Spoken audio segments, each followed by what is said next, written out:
Pupunta nga pala ako sa puntod ng aking nanay. So doon sa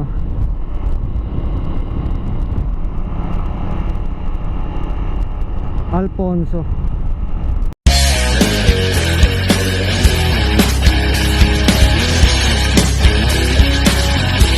Daming punta nga sa mga cemetery. Puno dito.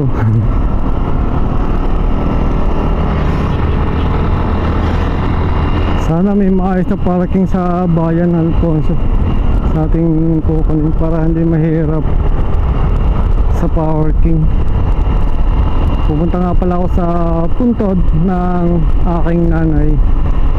So doon sa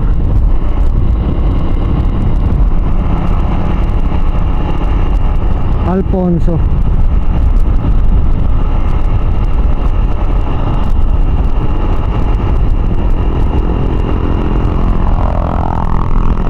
Hindi ko lang ito napansin. Yung buwan pala bumita kang pintura pabilog.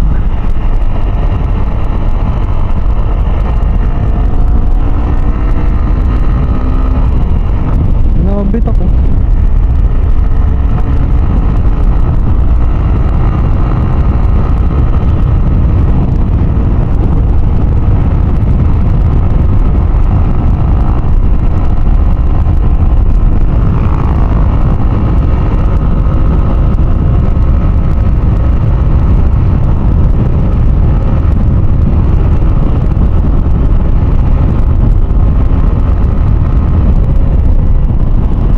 Palingon pa kasi.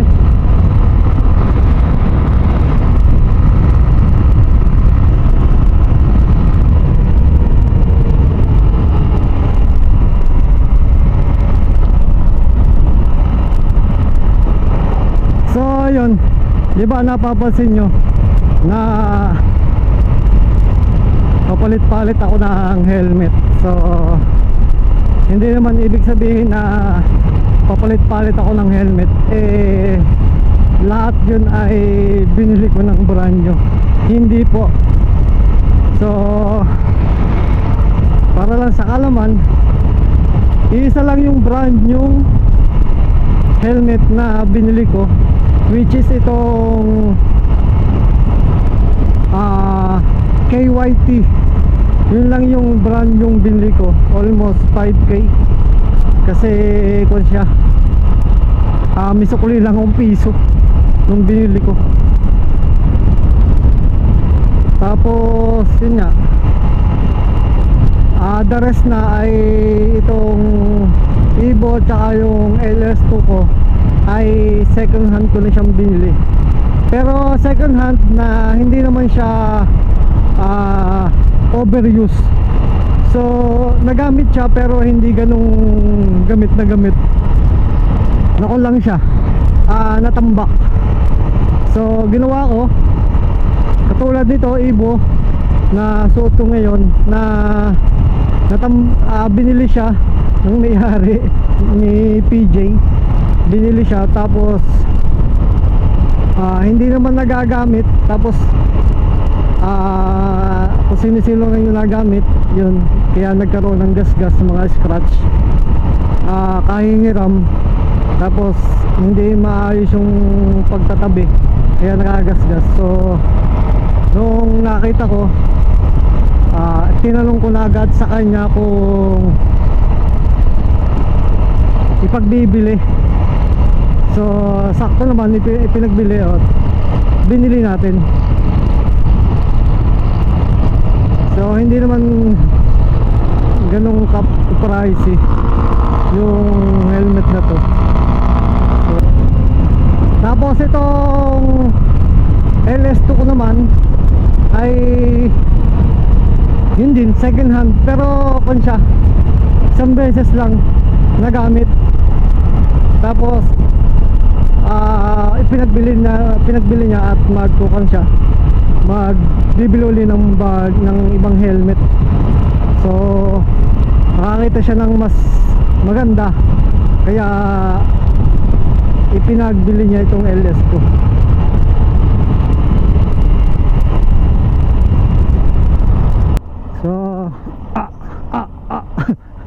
Nandito na ako sa crossing Alfonso. At buti na lang ako ay panggabi.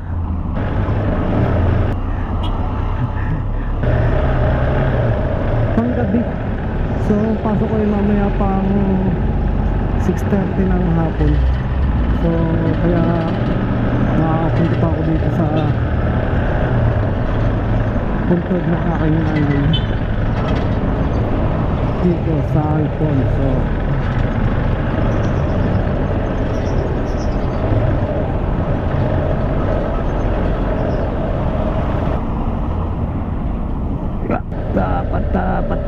Apat sa patsu.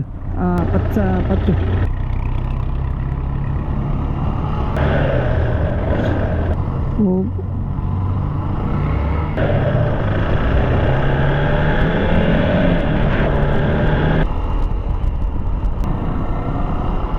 Marami nang pinagbago dito. Nabiyabas ko Ricky.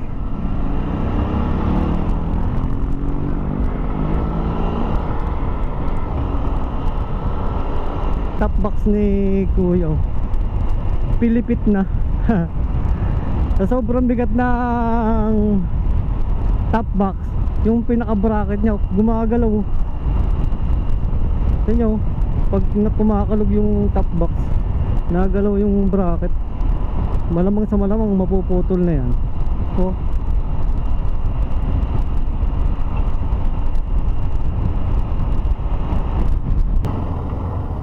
Bah, may dali na rin pala dito. Ang laki ng Mendoza. Butas. Bug. Lintik na daan to. Butas. Oh.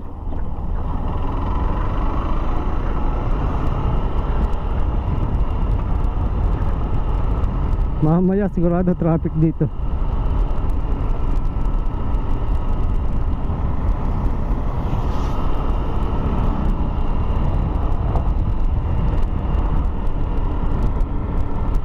Dami ng laki ng pinagbago nito ha.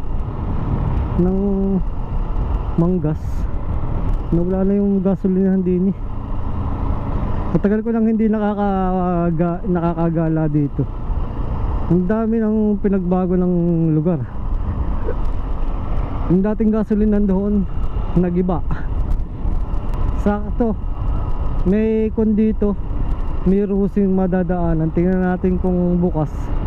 Kung bukas, tingnan natin kung meron silang bagong labas ng Rose, yung Rose 150 Plus na trending ngayon sa TikTok.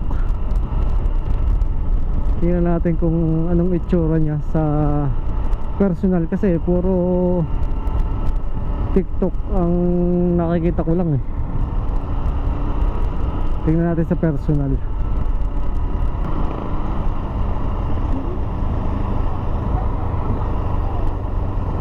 Shit, sarado. Sayang naman.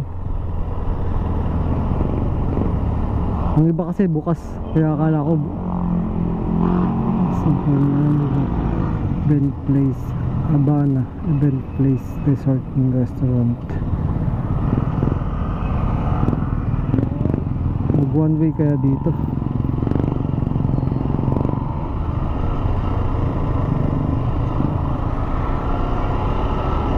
Hindi pa ganun karami ang dito tao. Siguro dito nga pala sa amin sa Alfonso. May batas dito. No helmet, no travel. Buong Alfonso yan. At sa kasakop yung mga barabarangay. Ito one way. Dito yung daan natin. Dito yung office ng Coco Express na dating nag Coco Express din ako, kaso saglit lang.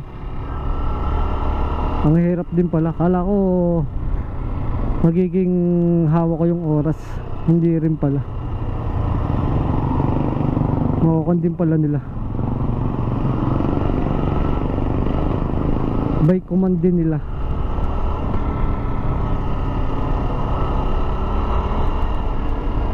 Tapos pag magbe-brake, kailangan pa magpaalam.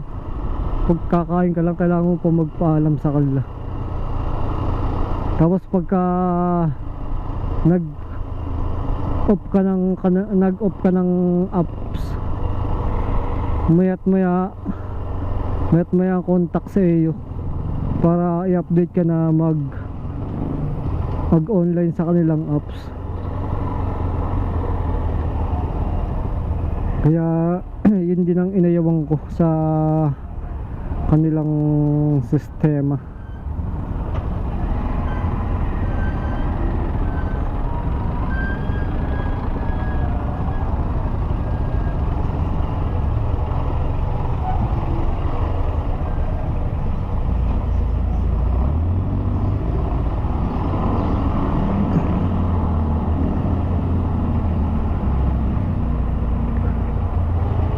Konti pa, hindi pa ganun ka-traffic. Nandito na yung traffic.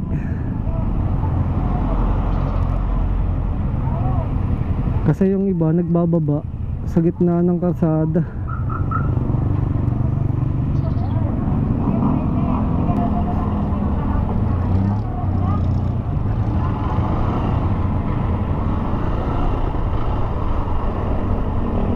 Ganda ng uniform ng kon one way nanalubong na rin.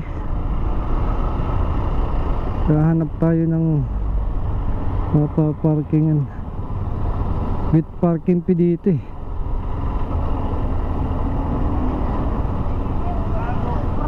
pay parking. Ayos din yun.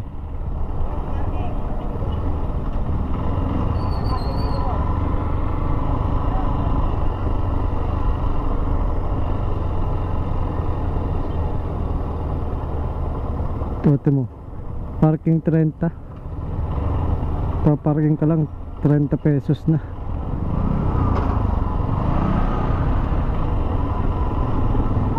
Hanap tayo mapaparkingan.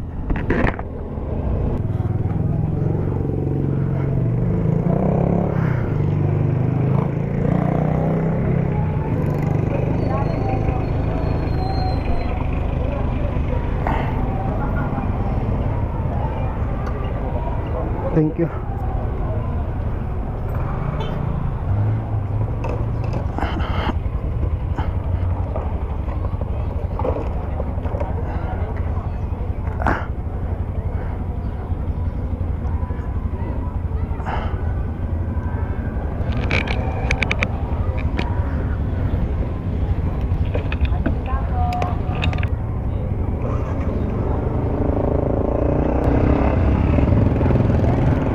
Yes, sir.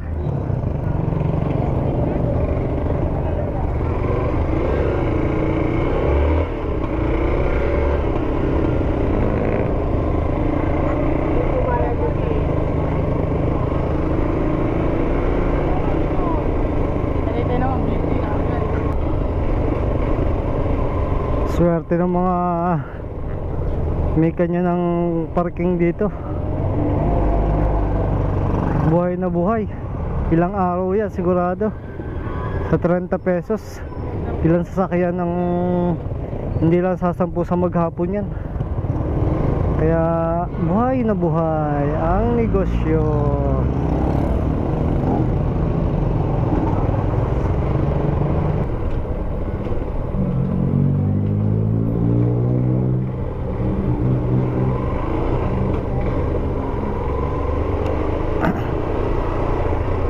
Iikot ko yo dito sa aming palengke ito sa Luksuhin.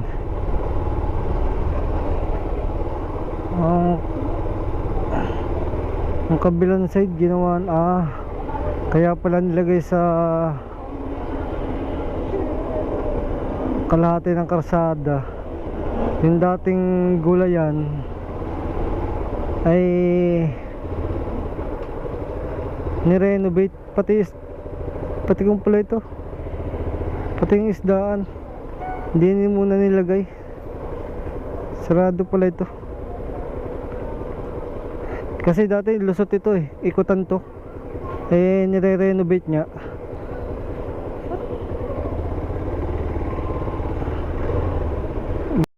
Okay.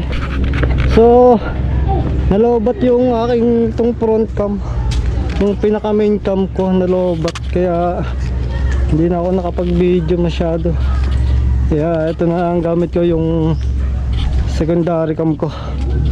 At nandito na ako. Bye bye.